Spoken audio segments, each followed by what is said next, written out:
कर लें, या वहां भी मामला तब फिर पॉइंट ऑफ नो रिटर्न की तरफ बढ़ रहे हैं?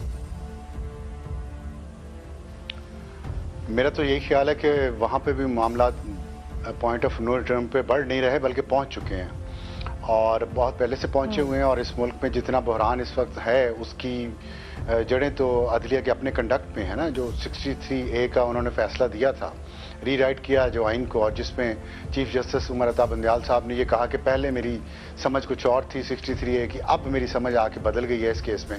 तो ये इतनी ऑब्वियसली जब आप साइड लेंगे तो बहरान तो पैदा होंगे। तो मैं तो समझता हूँ जड़ वहाँ से, उसके बाद उन्होंने परवेज़ इलाही का जो रात को इलेक्शन करवाया उनके वोटिंग का, वो भी फैसला था। ये सारे फैसले आप जहन में रखें।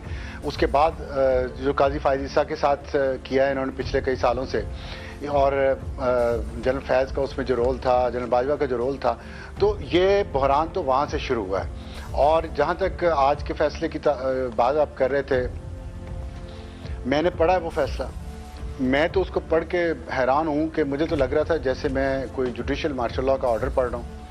और जुडिशल मार्शल लॉ भी 3 जजेस ने लगाया पूरी सुप्रीम कोर्ट में से।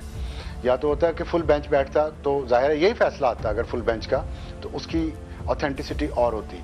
आप पे एतराज़ कर चुके हैं सारी पार्टीज़, आपने उसका लिहाज नहीं किया। जस्टिस एजाज साहब वो जज हैं, 2 जजेस में से एक जज हैं जिन्होंने ओरिजिनली ये सो मोटो का कहा और वो किसी इररेलेवेंट केस में कहा, और उसके बाद और फिर उन्होंने रिक्यूज़ किया। जब दबाव आया और तनकीद हुई तो उन्होंने रिक्यूज़ किया अपने आप को पहले वाले बेंच में से, लेकिन इस बेंच में उनको फिर डाल दिया गया। तीसरी बात यह है कि जो फैसला आज आया है ये 3 मेंबर बेंच का है ना। 3 मेंबर बेंच जो है वो 5 मेंबर, चले फर्ज करें कि 5 मेंबर बेंच था। 7 एक व्यू ये है कि 7 मेंबर बेंच था जिसने 4-3 से फैसला दिया। दूसरा व्यू ये है कि 5 मेंबर बेंच था और 3-2 से फैसला आया।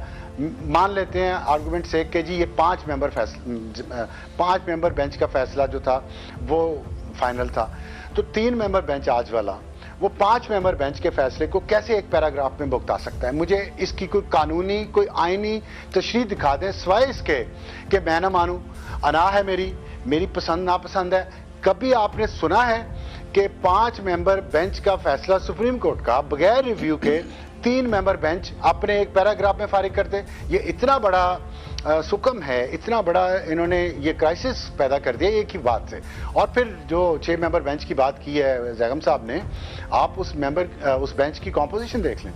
उसमें तमाम अक्सरियत जजेस की उनकी है जिनको आउट ऑफ टर्न तरक्की देकर लाया गया, और ये सारा जनरल फैज का प्लान था, उसी के तहत इनको लाया गया उस वक्त से।